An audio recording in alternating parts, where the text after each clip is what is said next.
Warning, the following video contains strong language which may be offensive to some viewers and/or inappropriate for children. The content within this video is intended for mature audiences only. Southern Fried Paranormal with Len Dorman featuring Bones. Catch us on Spotify, iHeart, iTunes, Spreaker, Facebook, Stream, and everywhere else you catch your podcasts. And of course, WLFE-DB.com. Now, from the backwoods of southeast Arkansas, right beside the Bayou Bartholomew, the longest bayou on the planet, broadcasting from downtown metropolitan Cane Creek Township, here is your host, Len Dorman.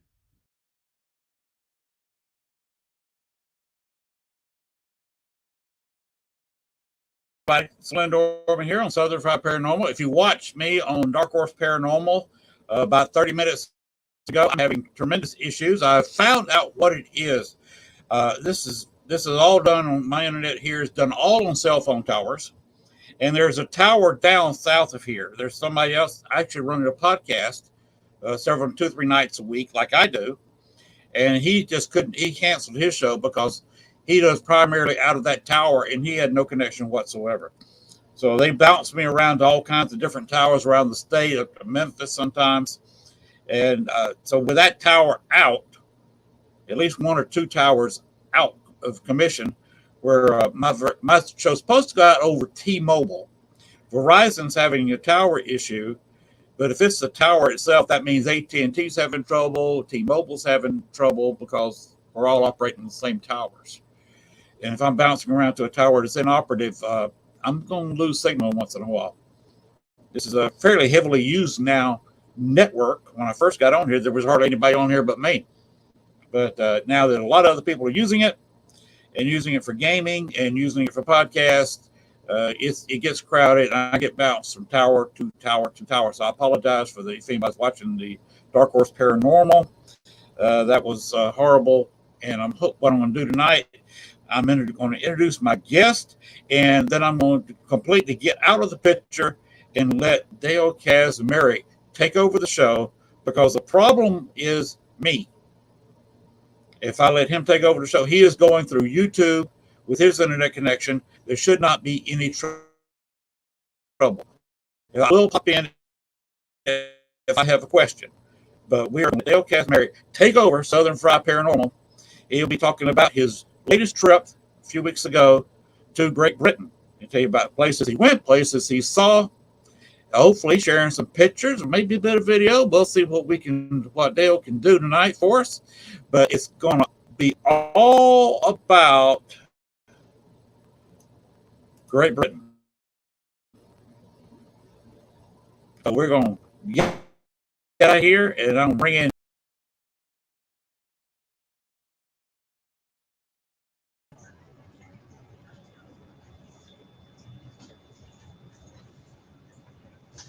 Okay, thanks a lot, Len. I appreciate having me on the show again.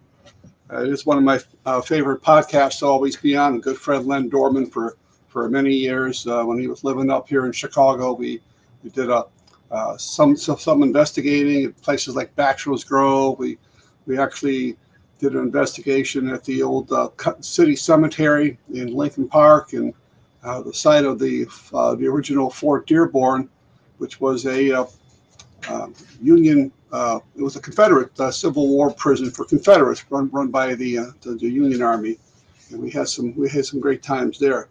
As many of you know, or maybe you don't know, that I did just come back from a 3-week trip to the UK. I was at England, and we went to parts of Scotland. I've never been to Scotland before. So I've already hit now Scotland, Wales, and England. All that's left pretty much is Ireland. If I ever get a chance to go back, that's one place I'd like to try to do a little bit of work in, is Ireland.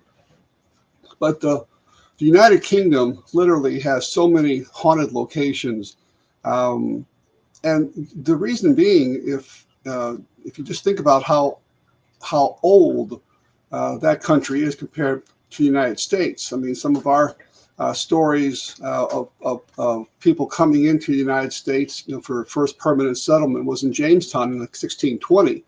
Now, they say that the Vikings were here before that, maybe some Spaniards before, a little while after that. But the ghost stories in England, I mean, they go all the way back to the Middle Ages, literally. I mean, you're talking about, like the 5th century, the 6th century, going through the invasion of the Battle of Hastings in 1066, the Norman conquest, the Roman conquest, so many places. So I had contacted my friend Paul Adams, who was a member of the Ghost Research Society. For those that don't know me, I am president of the Ghost Research Society. I've been involved in ghost research since 1975. And Paul was here last year. I had met Paul quite a number of years ago when we kind of swapped links on our respective websites. And he had a Harry Price website. Of course, I had the GRS, the Ghost Research Society website. So we swapped links way back, I want to say maybe 2005. I mean, I'd have to actually think about that for a little bit. But eventually, we struck up some more conversations, and then eventually he became a member of my group a couple of years ago. And in 2022, he came over to the United States for his very first trip to the United States. He had never been to the United States before, and he spent 2 weeks here. And I put him up in my house, but I had spare bedrooms upstairs. We went to places like the Joplin Spook Light, and we went to other places in Indiana, all around the Illinois. A lot of the gangster sites that are very famously haunted. And he had a great time. He really did. So I said, well, I've always wanted to go back and spend some quality time in parts of England that I'd never had a chance to see. I was there in England initially in 1985. I had taken a 2-week tour with Tom Parrott, who at that time was president of the Ghost Club of England, a very prestigious organization that goes back to the 1850s, I believe. It predates the British Society for Psychic Research and the American Society for Psychic Research. It all started about in the 1880s. And Tom Parrott at that time was president of the club. And I had met him through a tour company called Country Homes and Castles, which was doing ghost tours, and not just a weekend thing. I'm talking about a 2-week ghost tour, which is what I took. And it was a little pricey, but it was my first time over to United Kingdom. And it was such a very small group. It was just Tom Parrott, who was our guide, the driver, myself and my mom, and 2 people from New York. So they kind of put us in a Volkswagen minibus, which was very comfortable, very cozy, very personal, and took us all around the places. We actually spent time in haunted castles and slept overnight in haunted locations, which is really cool.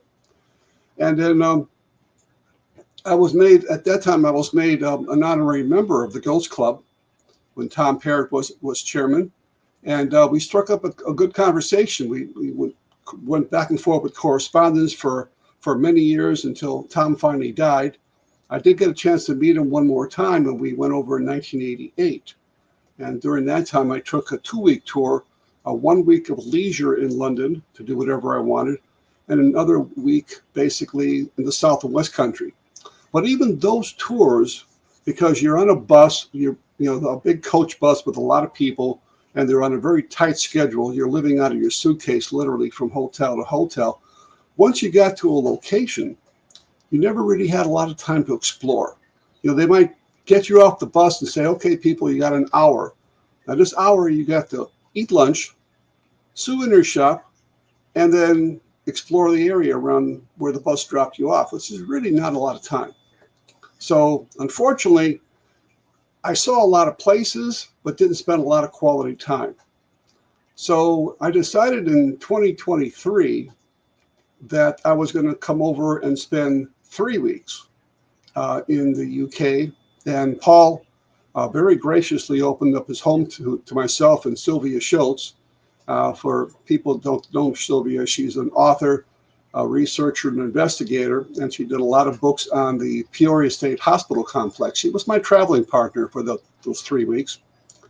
And a lot of time we spent at Tom's house, at Paul's house, as our headquarters. So we kind of slept there. It saved us a lot of unnecessary hotel expense.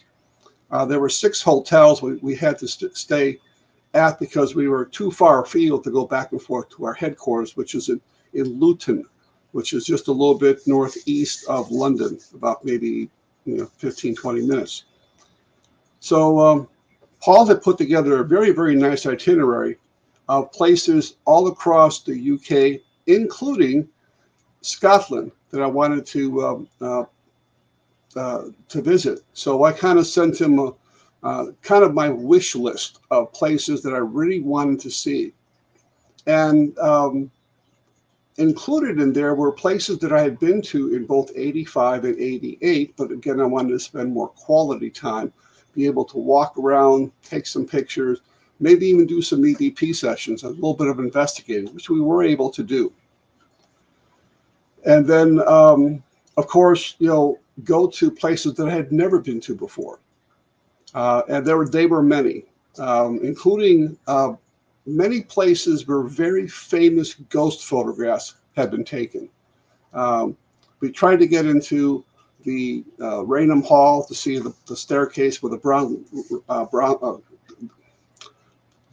brown lady of Raynham Hall has been seen in the past, starting way back in 1936 when that very famous photograph was taken. And unfortunately, that building was only open for like 4 days out of the entire year, and it didn't coincide with our trip. So we weren't able to go there.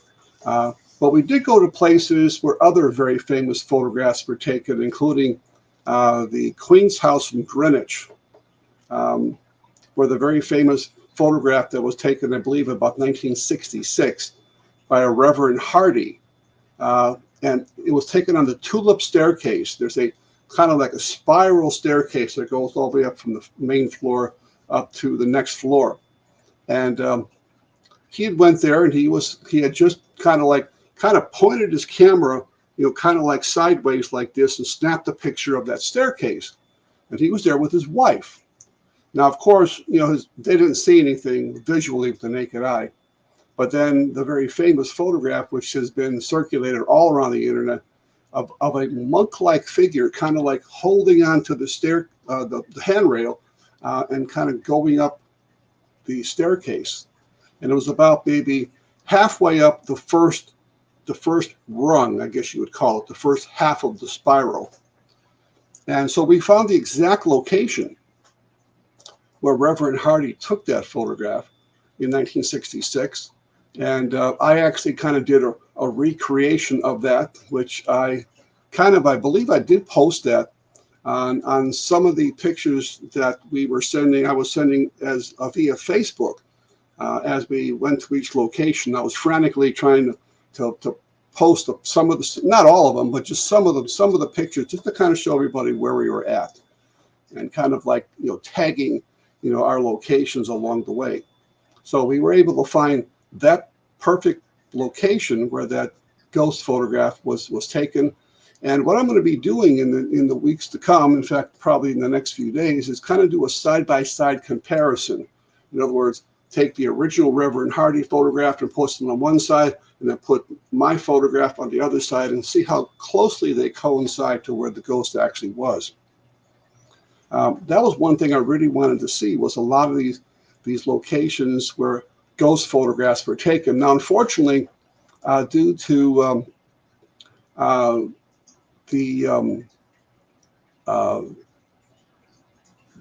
trying to plug all this stuff in, and we had to kind of eliminate a few places that I really wanted to see.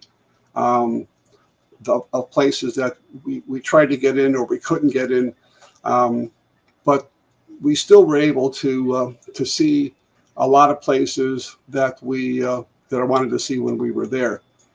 In answer to your question, this is Southern Fried Paranormal. Len Dorman basically is having some internet connection, so he kind of popped off a little bit and left me kind of talking here. So when I get a little tired of talking, maybe we can bring Len back and he can ask a question or two. But we kind of like started on May 29th, was when we arrived there, and we were there until June 18th. So Father's Day, we came back Father's Day. And so we were there for 3 weeks. And the first day, we just kind of went around the Luton area, basically. So there were places right close, 5-10 minutes away from Paul's house in Luton that we were able to see. Places like, let's see, we saw the R101 hangars, which are supposed to be haunted. We also were able to see a Clop Hill Church, very haunted. Battleston Church. Now, if you're a person from the UK, or if you're familiar with the UK, a lot of these names are going to sound very familiar, and others not so familiar. I'm going to be doing write-ups on all this a little bit later, in conjunction when I dump all these pictures onto Facebook, so you'll be able to know what I'm kind of talking about. I'll have a bit of synopsis to go along with each one of these locations. We also got to see a location of a phantom hitchhiker. So that was in a place called Stanbridge, and they have phantom hitchhikers over there in the UK, just as we have here in the United States. And of course, as you know, in Illinois, we have quite a number of so-called cemetery ladies or phantom hitchhikers. And we got to see a nice kind of a ruined castle called Summerlin's Castle. And that castle basically was in a state of ruins, but we were able to take some pictures there, do some EVP work at these locations that were ruined castles. Now, obviously, even in some of the other castles that were kind of open to the public, where you paid admission to get into, I mean, we were able to get kind of to a free location, somewhere in the castle or in the manor house or places like that to do a quick EVP session. We shot a lot of video, which I'm going to be posting some video too. We did some live Facebooks. So if you are a friend of mine on Facebook, you can actually see those live Facebooks, which I do keep. I don't delete them. They're up on the site forever. So you can actually go back and look in the video section and see some of these videos that we shot as well. Now, some places, obviously, we had no internet signal. We went into some caves. We basically,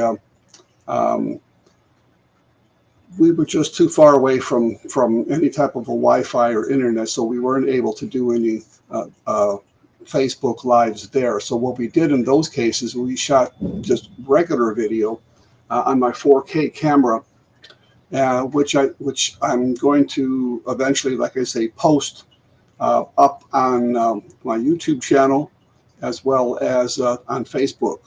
So it might take a while for that to completely upload because it is a 4K file, and as you know, they're quite large. So we didn't do a very lot on the very first day, but just kind of went kind of right around the Luton area, which is not too far away from London. But the very next day, we went to the location associated with what Harry Price, the very famous ghost hunter, would claim is the most haunted house in all of England, and that's the Borley Rectory. Now, the Borley Rectory is no longer there. The Borley Church is still there, but the rectory has long been demolished. I'm sure if you were able to gain access to the property with permission and did some ground penetrating radar, you would still find parts of the wall and parts of the basement still there because they're still there to this day. And I'm fairly confident. I talked to some people who were in the UK. I met a lot of interesting people when I was there as well. Some that were Borley experts. And they said, yeah, if you were able to get on the property, you would have no problem finding a brick or pieces of the actual foundation or of the cellar.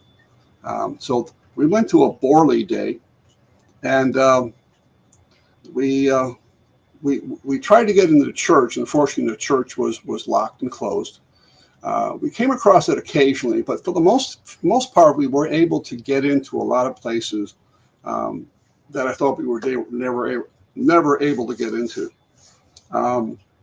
So we went to a church. This is all around where Borley is located. There's a church called Liston Church, which we were able to do a little EVP session there. And I haven't went through the EVP, so I don't know if we actually captured anything yet. I'm still trying to go through all the audio and the video and the pictures and get that all posted first. So it's going to take probably going to take at least another several days before I finally get that all done. One place I thought was just utterly fascinating, and I have a thing with nowhere else in the world, perhaps, surely nowhere else in the United States are you going to find a lot of places where you can go and see remnants or relics of parts of people's bodies, skulls, hearts, hands, and things like that inside churches. And I thought that to be just utterly amazing. We were traveling after we got done with Borley that day. We stopped at a place called St. Gregory's Church in Sudbury. And we were able to see the mummified head of Simon of Sudbury. Now, the story about that very quickly, Simon of Sudbury was at that time the Archbishop of Canterbury, which controls the churches in England. And he was involved with some very unpopular taxes that they were trying to impose upon the people. And it was called a poll tax, P-O-L-L tax. And whether or not he was the only person involved with that. Obviously, he was just the archbishop. At that time, there would have been a king and a queen or something. He was actually praying in the White Tower in the Tower of London when he was accosted by several people, a mob actually. They were very unhappy about that. They dragged him out of the tower, or out of the White Tower, and they beheaded him. They just cut off his head. And eventually his head was sent to this St. Gregory's Church in Sudbury, which was actually put into a pillar, into a part of a wall. Now, the first day we were there, we couldn't get in. For some reason, it was closed. And I go, darn, we missed it. But, my friend Paul persevered, called the church, and a lady had answered, after we had left, unfortunately, and said, oh, yeah, we're going to be here tomorrow. If you want to come, we'll be happy to show you the skull, the head, the mummified head. And we said, oh, we got to see that. So we went back there, and she took us back there, and it's on a door off the main altar, which normally is just not open to the general public. They kind of use that room back there ready for storage as well. And then she kind of took it looked like it was like parted the curtain, so to speak, like the Wizard of Oz. You kind of part the curtain, But she parted that curtain, and there was a mummified head in there. I mean, it still looked to me like it even had like parts of a skin on the face and part of the skull up here. And so it was covered with like a plexiglass. And I assume it was sealed in there so it wasn't going to decay. It had been there for centuries, literally. And so I was able to get a very, very good picture by holding up my cell phone, which I have a Samsung Galaxy S21 Ultra, which, as you know, has a remarkable phone. It's going to be a remarkable camera on it. And I was able to, the first couple of pictures weren't the best, but then I finally got it just right so it had no reflection, and voila, there was that skull. So that was the first of several skulls we tried to see when we were in, or at least body parts that we were going to see, or tried to see when we were in England. One that I had wanted to see because I had seen this initially, the story in Leonard Nimoy's In Search Of. If you remember that series that was on. And the In Search Of episode, and you can actually Google this if you want to see the actual things that some of the places we actually saw. One of them was actually, one episode was called In Search of Haunted Castles. So just Google that, it'll pop right up. It'll be the first thing up there. It's a YouTube video, and it's about a half-hour show. And they talk about several places. Now, we didn't go to every one of those places, but we did go to Bettiscombe Manor. And Bettiscombe Manor had a report of a screaming skull. The story in a nutshell, and even people today kind of poo-poo the story, but they say that there was a prince that was taken from out of the country. It might have been Puerto Rico, Jamaica. I don't quite remember the story, but enslaved and brought to England to Bettiscombe Manor, and he was treated very well. He asked his slave owner, his master, that when I die, would you please bury me back in my native soil? And the gentleman said, yeah, he would do that. Well, of course, when the gentleman died, he reneged on that and did not bury him. They buried him in the churchyard of Bettiscombe Manor, which we were able to see that churchyard. We were able to go to the actual Bettiscombe Manor chapel and see the churchyard where, allegedly, according to the story, he was buried. Now, they say that as soon as that body was buried in there, unearthly screams emanated from the coffin. And somehow, according to the story again, the skull had worked its way all the way to the surface. So eventually they took that skull and they put it in Bettiscombe Manor in a cupboard near the attic, on the top tier of the attic, top tier of the cupboard in the attic. And there it stood.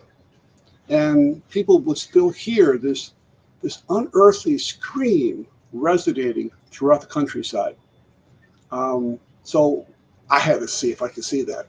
So we went to Bettiscombe.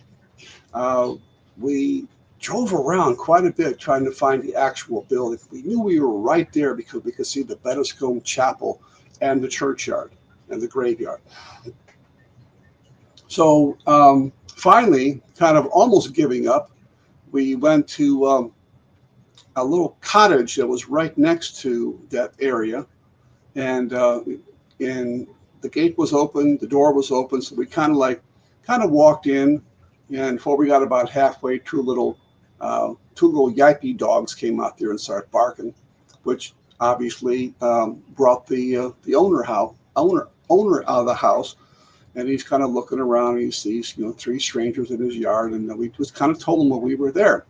And we just said, we're looking for Bettisco Manor. Could you tell us where it is? And he points right over there, goes, there it is, right there.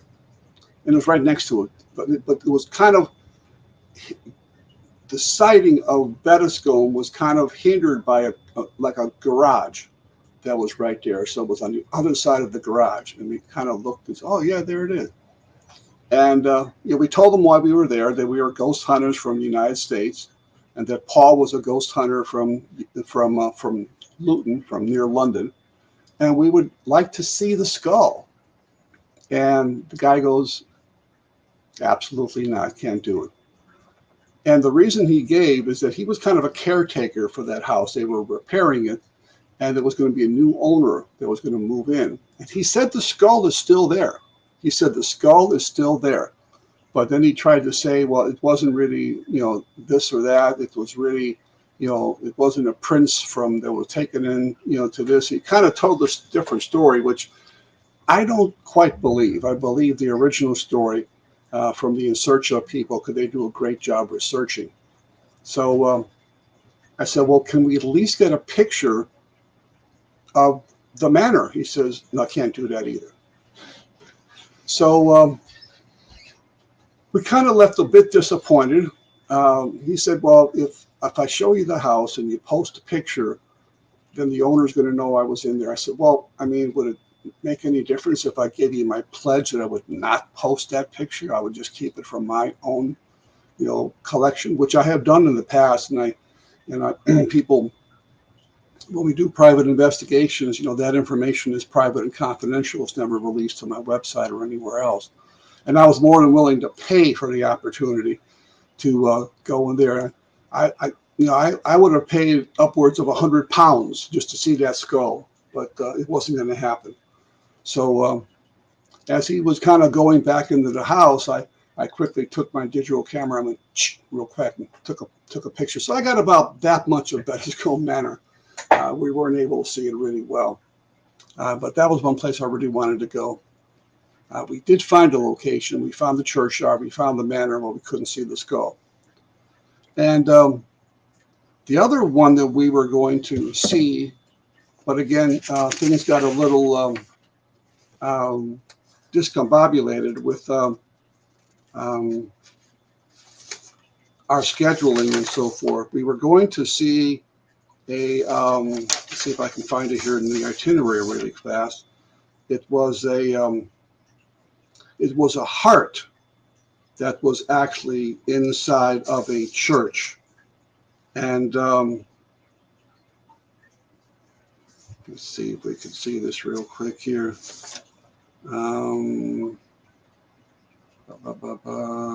Let's see here.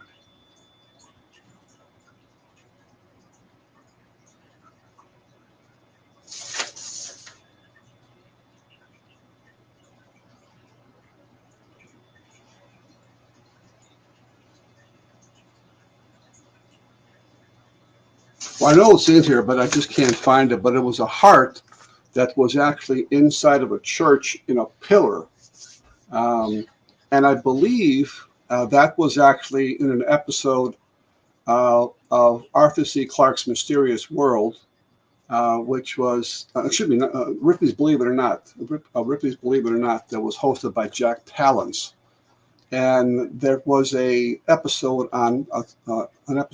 concerning John Styles' heart, which was in a pillar, and they actually showed that kind of mummified heart. And I believe that was the same one. We couldn't see that, unfortunately, but we did see what looked like a mummified hand as you walk into the Tower of London on the left-hand side. I actually got a picture of it, again, behind plexiglass. I don't know if it's a real hand or something there for effect. You would think they wouldn't put something fake in the Tower of London. They would put something that was legit. So we did get a picture of that. Later on, we visited the town of Nottingham, and there was a haunted museum in there. that we went to go see, and that was a really cool place. It had a lot of artifacts. Um, it had a lot of they actually had human skulls. They had 3 human skulls, which were real skulls, and they said you can pick them up and pose with them. And I kind of shrugged a little bit. I said, well, I don't know if that's being a bit disrespectful or sacrilegious or something. So I kind of balked at the idea.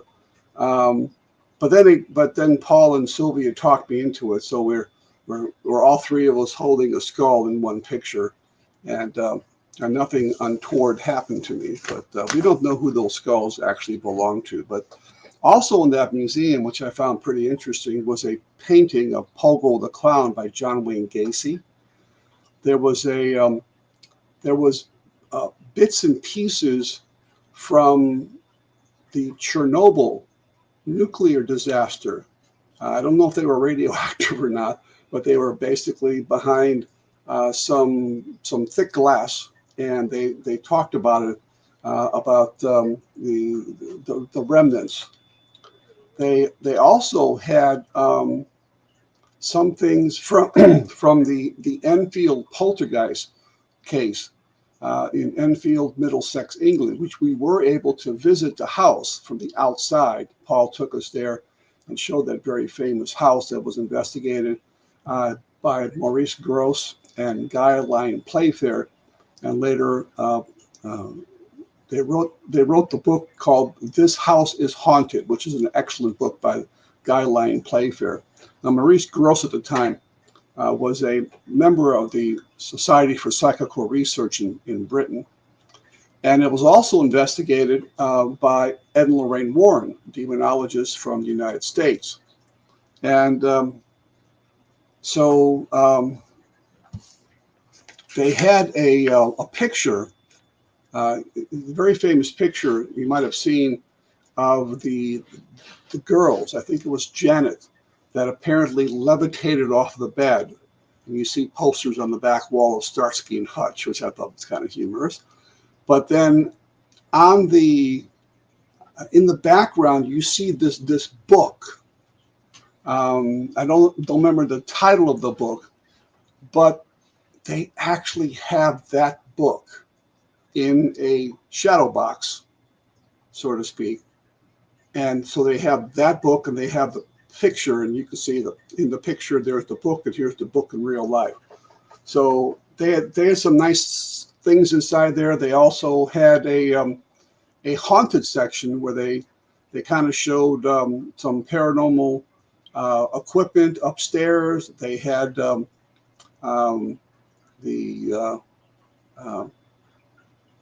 kind of a recreation of the Exorcist, where that girl was strapped to the bed and up there and so forth. And they had another thing which I found was really fascinating. And unfortunately, we couldn't take any pictures of it. We could take pictures, but we couldn't take videos, I don't believe. So there were certain sections in there you couldn't take any pictures at all.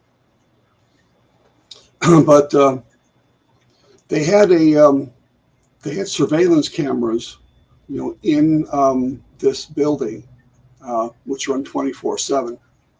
And they had this in this one room where you hear this noise, and then you hear something like a cabinet open and something strike the floor and bust up, and you actually see this in real time, which is now videotape, which they showed.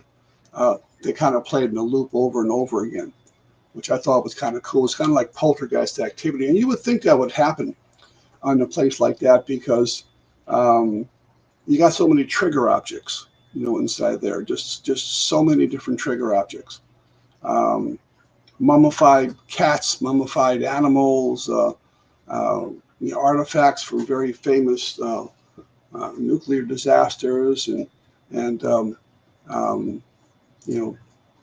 different hauntings and poltergeist activity. So that was a very interesting place. And I got a T-shirt from there, which I thought was kind of a interesting slogan. It says, "Don't be normal, be paranormal."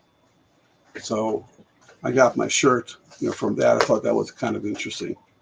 Um,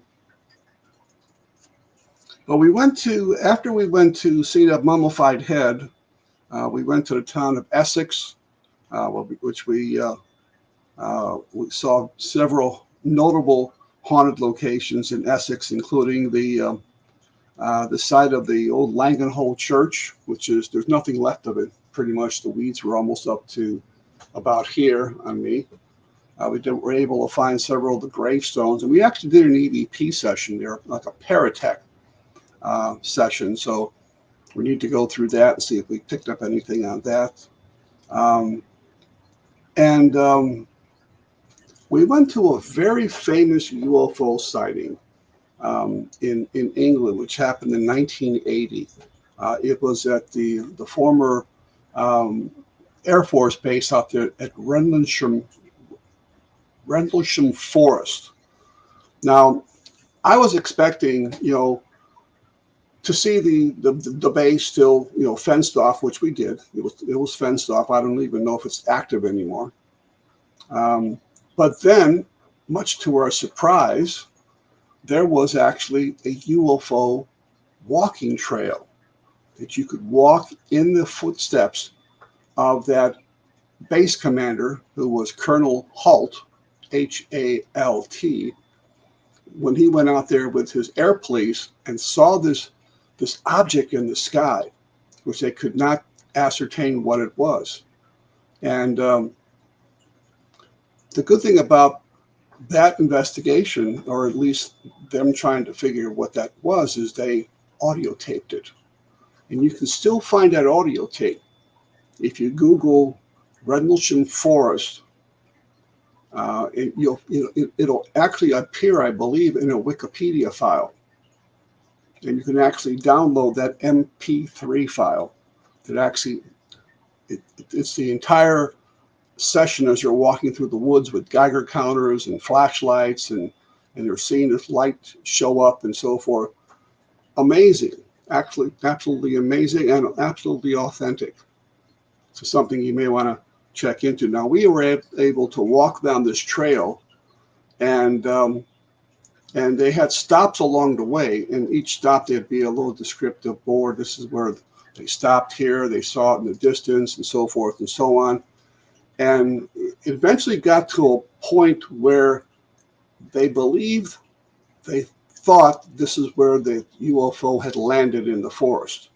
And when we got to that location, in which I did post a picture of this on Facebook, there's a picture of, there's actually, how can I say, they had built like a recreation or something of that UFO. It looks like a saucer-shaped thing, and they just set it there.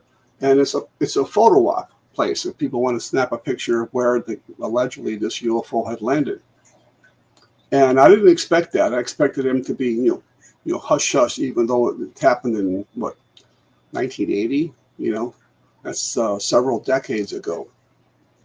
But I did I did do something which I thought was kind of cool, and I'm gonna add my own music to it here. If you ever saw the series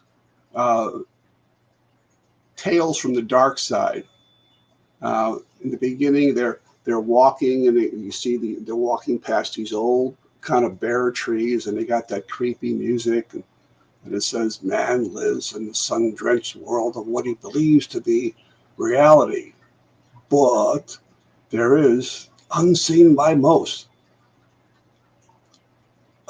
another side, one that is just as real, but not as brightly lit, a dark side." And the trees, as we were walking through, they looked exactly like the trees in the beginning of the program. So we were walking, I just had my camcorder going, and I just recorded about maybe 30 seconds of trees as we were walking through. And I said, "Look, as we were walking through, doesn't that look just like the beginning of that show?" And it surely did. Now, I'm sure they didn't film it there. It could have been any tree, but it surely looked the same to me. So it was a lot of walking to do that portion of the thing, but I think it was well worth it. And we actually had a picnic out there in the woods too.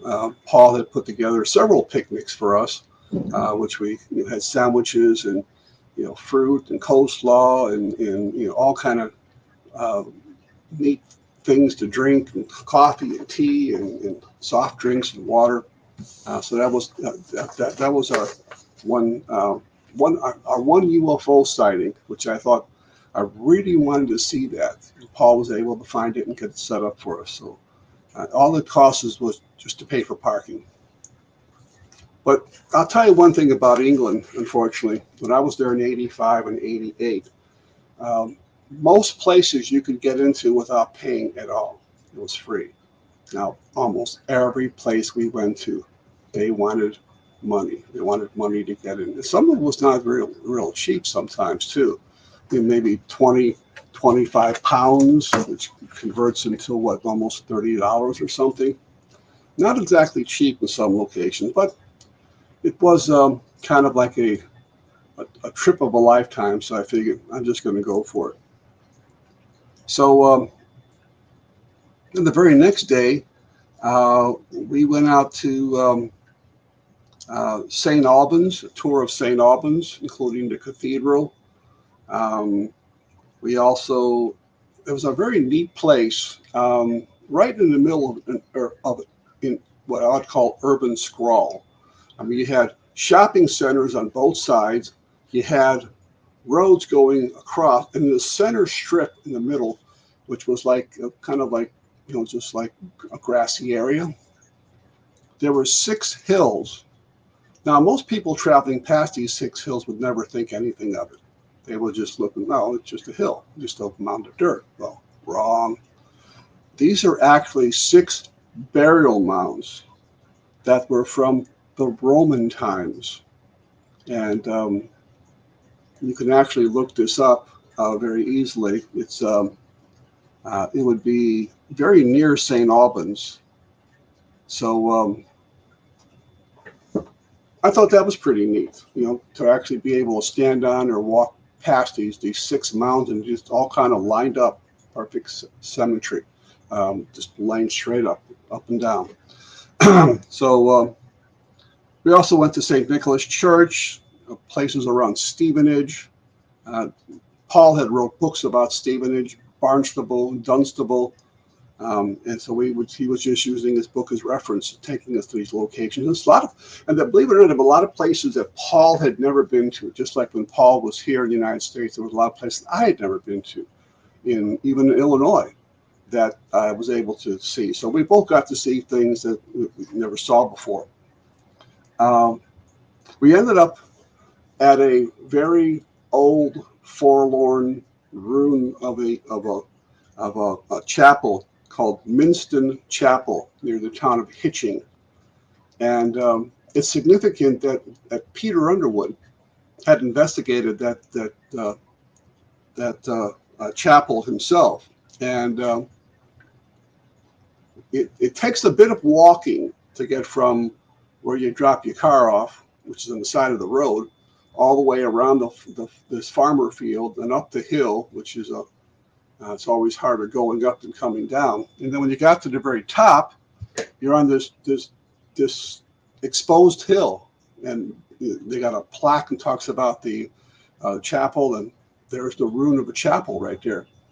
And it was freezing cold. I mean, this is like, the beginning of June, and it was freezing cold because the air, there was nothing to block the wind, and it was just hitting us when we were there. So there is and I'm going to do a side-by-side with that as well. My friend Paul's going to send me a picture, and I might even have it in one of my books, that Peter Underwood had seen what looked like a phantom cross, like a something that looked like a cross that illuminated part of a wall. And so there's a picture of Peter Underwood in one of his books pointing to it with a stick. He's pointing to it and kind of looking back at the camera. So Paul said, grab a stick and just do the same thing, and we're going to try to recreate it. So we're going to try to compare how closely I was to where Peter Underwood had seen that that Phantom Cross. Now, we did an EVP out there as well. And hey, got a guy from Manchester, England. So you're going to appreciate some of these ghost stories I'm talking about from when I took my 3-week trip to England and Scotland. We're just finishing up on Minston Chapel near Hitchin, which was investigated by Peter Underwood. We did go to a lot of Harry Price locations too, places where Harry Price worked, where Harry Price lived, where Harry Price died, and where he's actually buried. So we went to all those locations, and Paul took us around to all those locations. The next day, we went to what we call kind of northern ghost tours. And I had never been to any of these sites here before. We went to the town of York. And that's what we, close by in Nottingham, we went to that haunted museum. But we actually took a walking tour all through York, of haunted spots through York, including going into the castle, which was, again, on the top of this hill, which take a little bit of a steep hill going up, even though it's stairs, kind of get up there a little bit out of breath. And that was very neat because I wanted to, when I was in England, I'm a big history buff as well. So I wanted to find not only ghost stories, but a lot of history. So we went to places later on that were associated with Scotland's when they tried to get free from England during the William Wallace. Now, if you remember the movie Braveheart, they talk about Bannockburn and Stirling and Hadrian's Wall, and even Wallace's army sacking York. And so forth. So I wanted to see a lot of these locations, and we were able to see a lot of them. There was one very famous Wallace victory. I'm trying to remember the name of it, but we didn't have time to go there. It was it may come to me, but we went to several that were associated, Bannockburn and Stirling for sure. We didn't have a chance to really explore the area a lot because we had so much on our plate that day of going all over. But the ghost walk in York was very nice. It was put together. There was an older gentleman that took us around, and it was probably 15, 20 people that went on this tour, and it was very nice, very, very nice. He really knew his stuff really well. The next day we went to the treasurer's house, which is the site of a famous Roman soldier's ghost that were seen walking in the basement down a Roman road, which was excavated. About the individual who saw this claimed that he only saw these soldiers from their knees up, because apparently they were walking on the original Roman road. Now, we tried to get in there too, but unfortunately, they said no. They said it was not safe down there. The air was unsafe. I said, well, I have a mask I can put on. I actually, tried to bribe them to let us down there as well. I said, I'll give you something. Let's go down there for a couple of minutes just to take some pictures. And they said no, they wouldn't let us down. So as close as we got was a door that led to this room where the other door led down. So we were fairly close, but I was a bit disappointed in that. But they haven't let people in there for years. But it's a very famous haunting, this again, of Roman soldiers.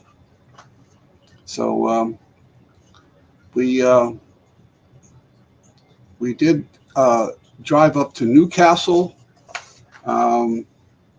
for a private tour with some researchers, a guy named Darren Whitson, who had written multiple books, and he took us to quite a number of places, including Wellington Mill, that was haunted out there, and the mill's still there. Uh, the river is kind of dried up where the turn the wheel and so forth. But we were able to see that location, including a lighthouse, including an old building called Doxford Manor, Doxford, Doxford Manor. We weren't able to get into the lighthouse or the manor, but we were able to see the places from the outside, and they told us about their experiences there, including another researcher named Drew, which was a friend of Darren, who had actually had a chance to go into Doxford and do an investigation. And he claimed to have seen a ghost of a lady kind of going in and out of a wall. So they said, this is a wall. She kind of went in and out several times in front of him. And he says he was scared. Now, Dale, if he would have been there, I'd have said, oh, I'd loved it. I would have got the camera rolling and everything. But sometimes when you see something like that and you kind of like get that instantaneous shock fear thing for a second, and then you don't think of why you're really in there for. You're in there to gather evidence, take some pictures, take some video, and so forth. They weren't able to get back in there anymore. But I said, if you ever do get a chance, let me know, and I'll come back to England again just to go in that house. That would be pretty cool. So we saw all that, and then we headed up to Edinburgh. We went to Scotland for several days, which was something I never had a chance to do before. So we went to several historic and haunted sites in Scotland, including the Blair Street vaults, the underground vaults, which I thought was really cool. Took a little tour through there. Talked about some of the ghost stories and so forth. And we were going to go into another one called St. Mary's Close. But again, we didn't have enough time, and we were looking at the two, and the two kind of looked pretty similar. They were just, again, underground vaults or underground passageways. So I got a book on St. Mary's Close, and we decided to take the Blair Street vaults. We also went to Greyfriars Kirkyard, of course, to see the very famous story of Greyfriars Bobby, that little dog that when his master died, the dog went to the grave for, I think it was 18 years, 13 years, 12, something like that. He went there many, many years and laid on the grave at night.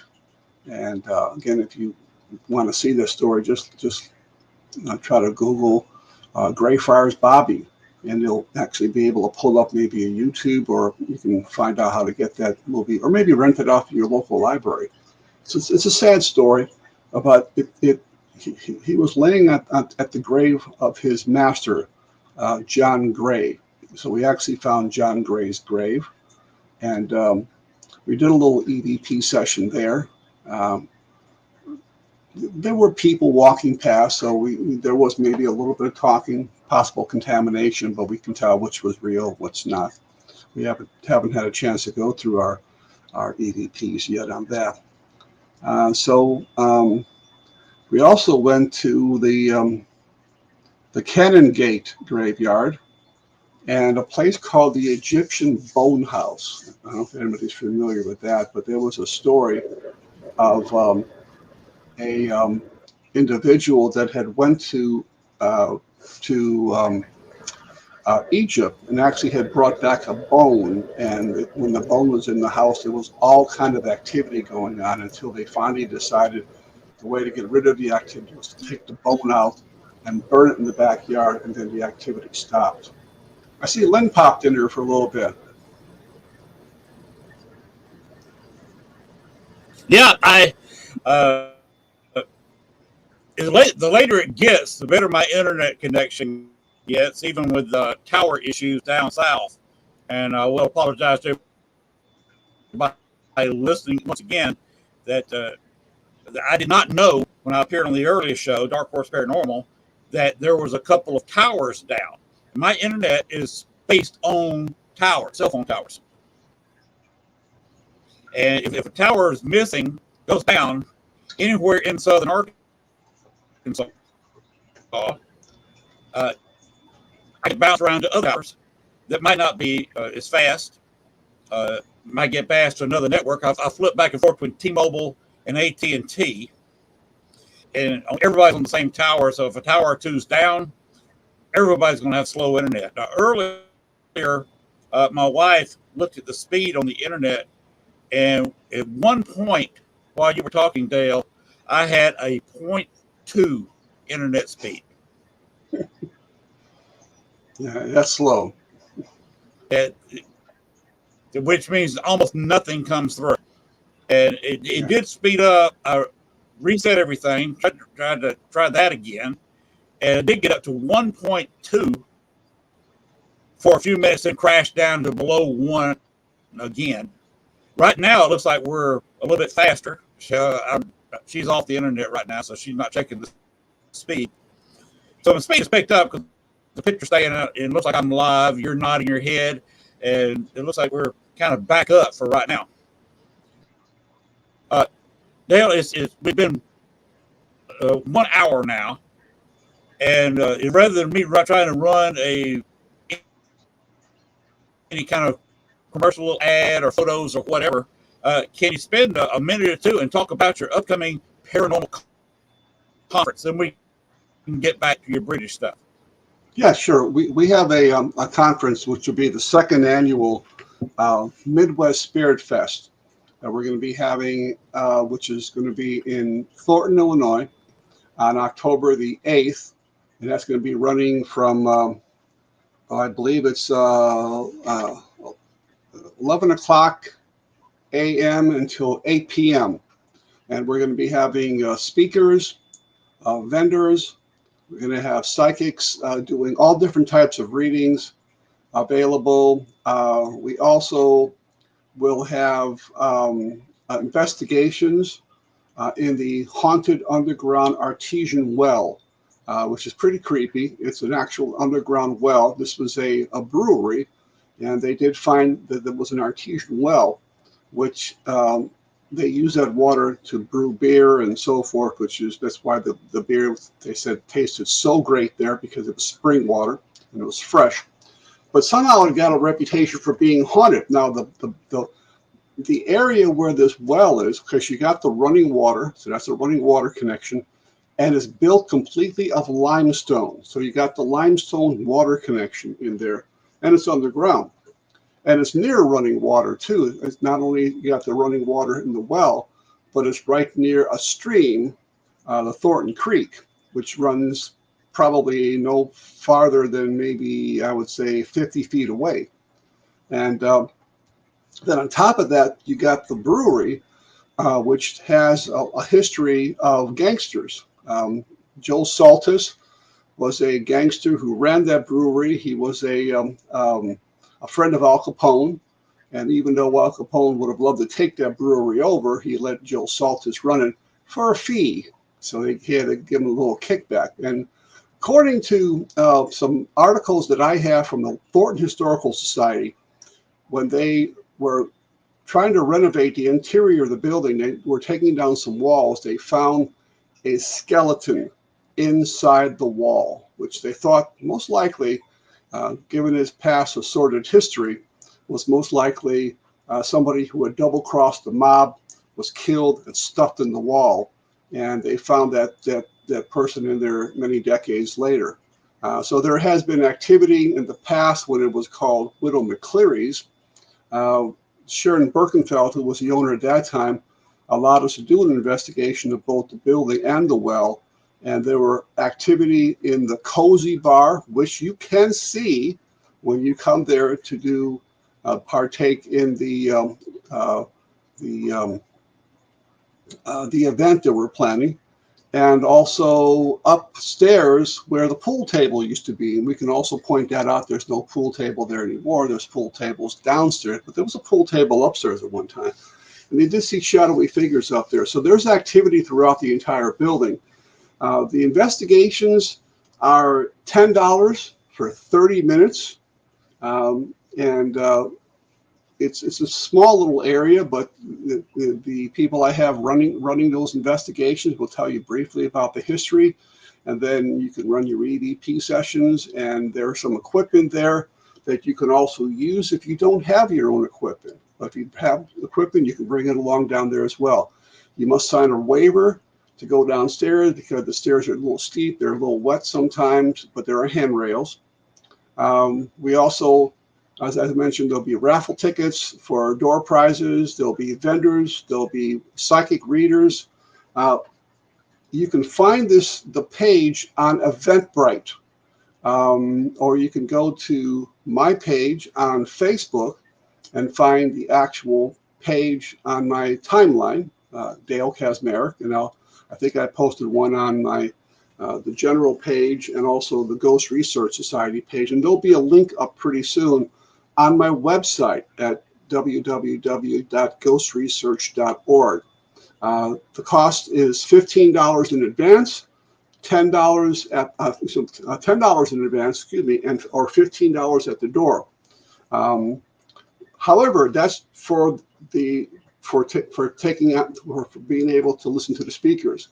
If you're just coming there to do an investigation, to get a psychic reading, or to go to any of the vendors' tables, that is free. You can walk in and just look around. However, to go into the speakers' rooms upstairs, that's where the cost is either $15 or $10, either in advance on Eventbrite or $15 at the door. So that's, again, October the 8th in Thornton, Illinois, on Margaret Street. It's very easy to find. It's the Thornton Distillery. And this is our second annual, so we expect a big crowd. There's going to be food and beverages available until 10 p.m. So you can get something to eat there. They got great food. They have their own booze, which is called Dead Drop, not Drop Dead, but Dead Drop booze that's there.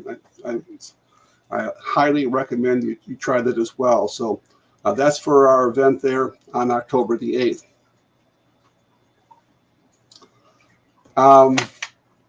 If you want, I can go a little bit more on some of the things we saw and run a little bit longer, perhaps, if that's okay with you, Len, just to kind of go over quickly some of the other places that we investigated in London and England.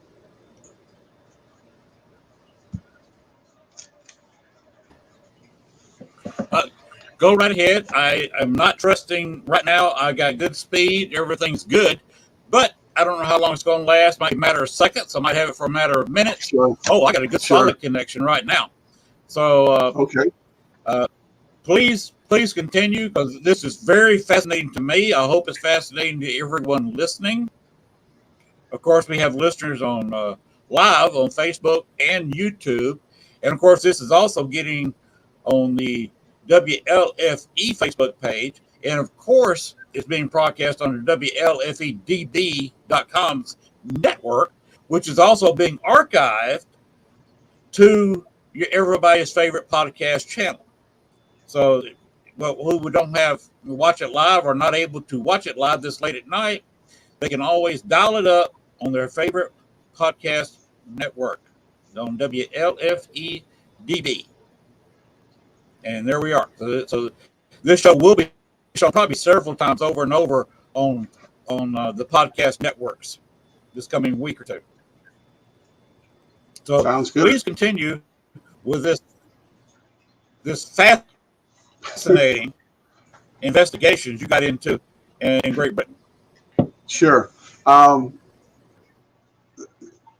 After we had seen, some of these places like the Egyptian Bone House, we went to spend an evening with parapsychologist Professor Richard Wiseman.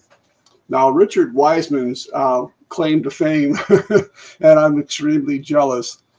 He was one of the few people that actually gained access to Hampton Court's Palace's haunted gallery that's haunted by one of King Henry VIII's many wives, who had broken away from her guards and was trying to get over to a private chapel, which we saw. We saw the haunted gallery too, by the way, of where King Henry VIII was praying. She didn't make it. She was dragged back into her cell or room, wherever she was being held. And then, of course, a few days later, she was beheaded at Tower Green in the Tower of London. And I actually have a couple of postcards that depict that. I'm trying to remember the name. I believe it was,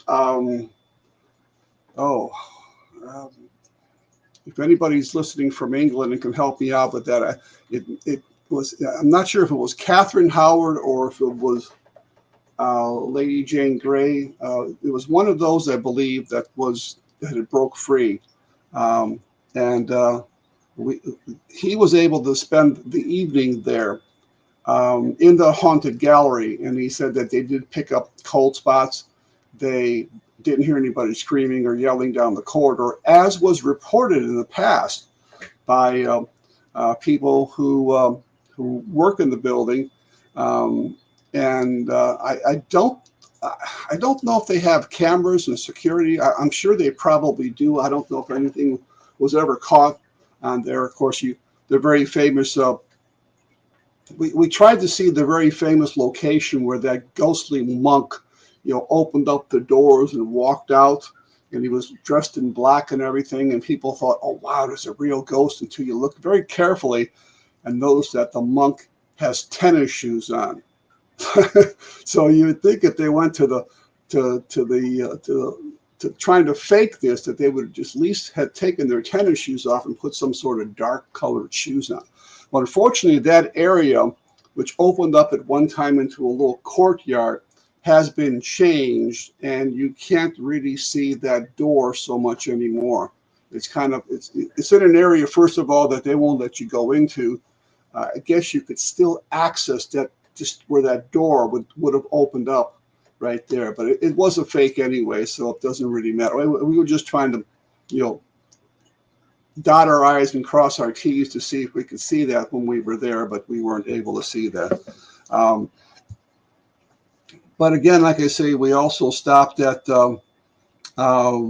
Bannockburn, Stirling, and we went all the way up to Loch Ness, to Castle Urquhart, which is a ruined castle on the loch, which is supposedly the best vantage point for trying to spy the monster, the Loch Ness monster, from the shore. So we, as I remember, when we were there, when we were going to try to go there one year, you used to be able just to pull right up to it and walk into it. Now you have to pay to get into the castle. A lot of these are owned by the British Trust or the English Heritage, and they want you to pay admission, which I definitely would do when we were there. So we got to go all the way down to the loch and to touch the water in the loch. I thought that was pretty cool. I don't know why I didn't think about it. I could have brought a little tiny bottle, or I could have got some loch water to bring back or something. I think that would have been cool, but I never thought about that. But I don't believe we saw the monster. We did take some pictures, some video. I'll have to obviously enlarge those images and zoom in on them just to see, but I don't believe nothing was there. Do I believe there was a monster in there? It's a possibility. I mean, I'm kind of 50-50 on the fence on that. Some people say it's a plesiosaur, that was left over from the dinosaur era that somehow got trapped in the loch or something, which they would have to be a family of these in there to keep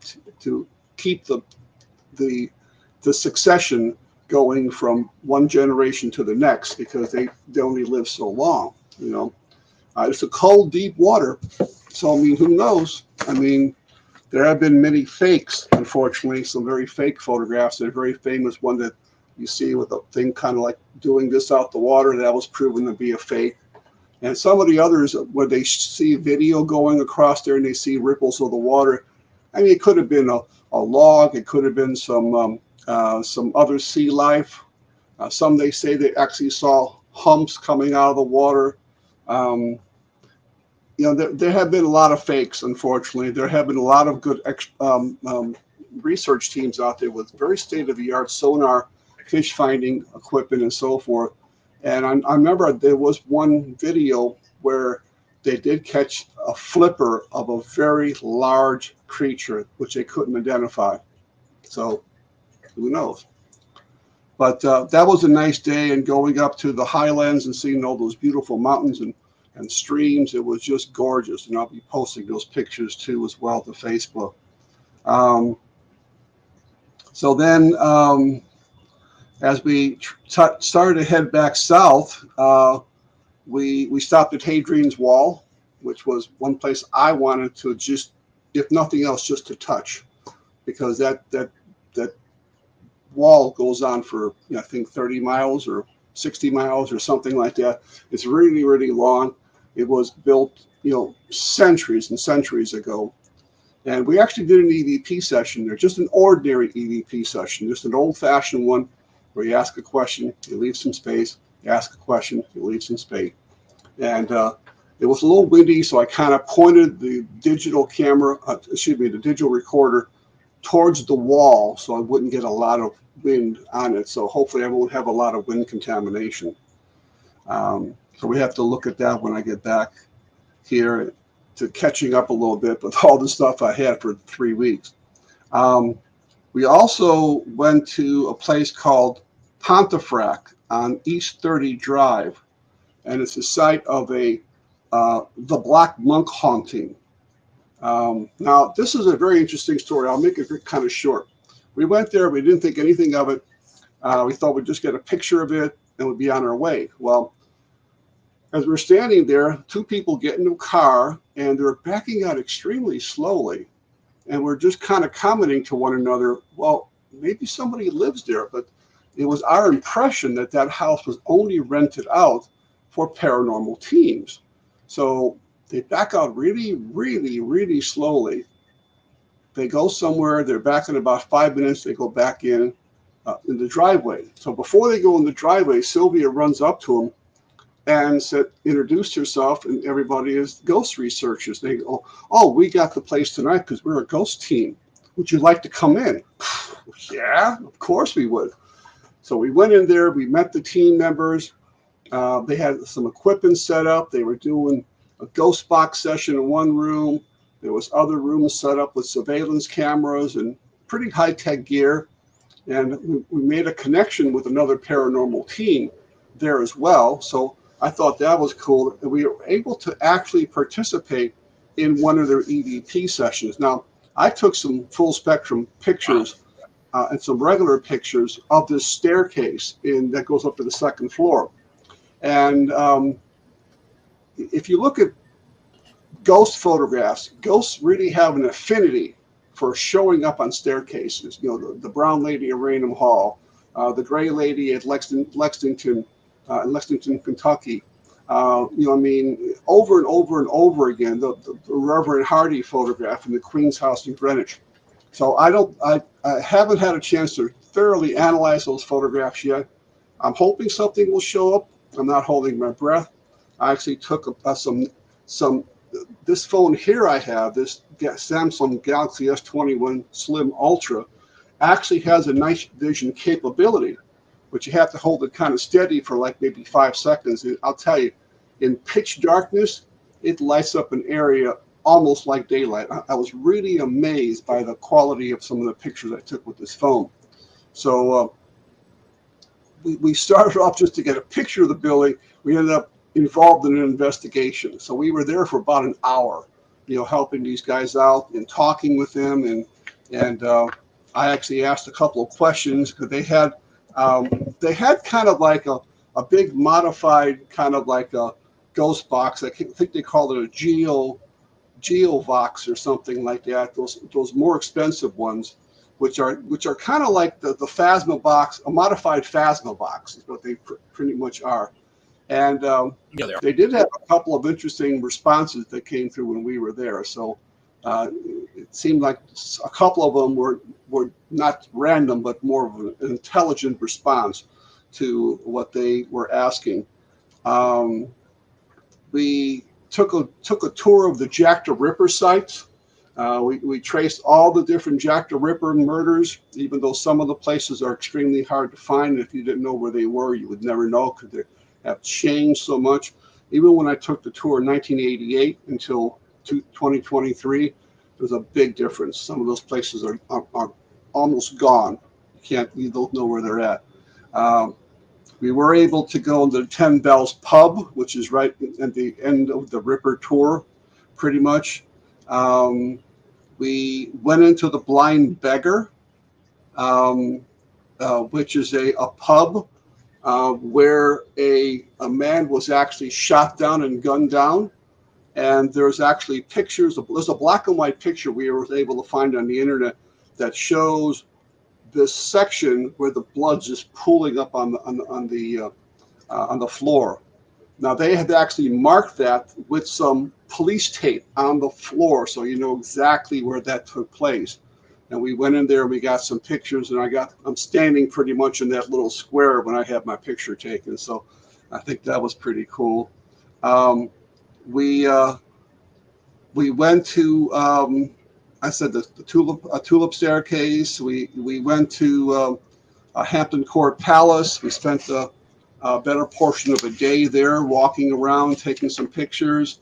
We went to a place called the Kew Palace and the Kew Gardens. We actually had a picnic there.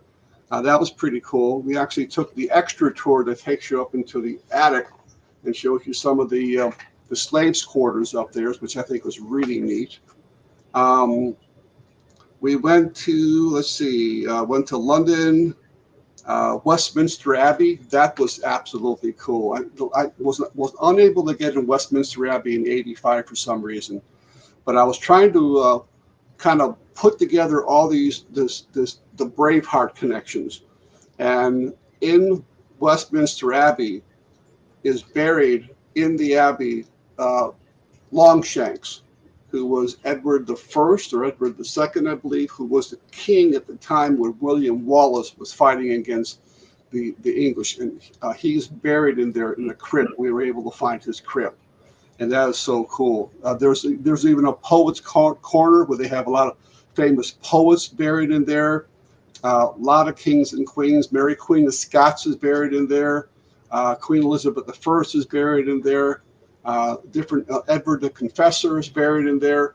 I mean, it's just amazing how many people are buried. Then, of course, they got the Tomb of the Unknown Soldier as soon as you walk in, and that's haunted by a shadow figure that's sometimes seen standing by that memorial. We have a Tomb of the Unknown Soldier in Washington, D.C., but they have one in Westminster Abbey, which I thought was really cool. We went to some very famous places in and around London, including 50 Berkeley Square, which was a site where two sailors had went to. This is the story that I was told. The two sailors had went to find a room for the night, and they were told that this is an upstairs room available for rent for that night. They stayed up there, and then when they came down, their hair had turned white. They were raving lunatics. Something had scared them so badly. It was a bookstore for a while. We were able to find it with help from Paul. He showed us that area, including a lot of the Harry Price's offices and workshops and his former laboratory that he worked in. This was really a highlight of the tour. Again, going back to that In Search of Haunted Castles, at the last part of that episode talks about the George Inn in London, probably one of the oldest pubs in London. And there was a researcher named Francis Hitching who was going to do an investigation on there. This guy had just finished doing a documentary on British ghosts, and he came in there for a drink, and then the owner said, "Saw your documentary. Pity you didn't talk about our ghosts." And he said, "You have a ghost?" He said, "We sure do." And he says, "I don't believe in ghosts, but my wife believes in ghosts because she went down there in the morning, 10 o'clock, before they even opened up the place, and she came running up the stairs and said, 'There's a man in the basement on the barrel vaulting.' And she says, 'He's dressed like a cavalier.'" And Paul was able to get permission for us to go down and see that pillar that Francis Hitching faced his camera on. Now, he was locked in that basement all night. He faced a video camera on a dark pillar in the center of this, what they call the barrel vaulting. And he just let it run all night. And then when he played it back later, he says, "We did capture something. Strange, kind of flowy, white, feathery type of fog or mist started to appear, just started to slowly fade in, appeared, kind of, went around." He said there's nothing that could be used like a flashlight. They call them a torch over there. And then suddenly it just faded out.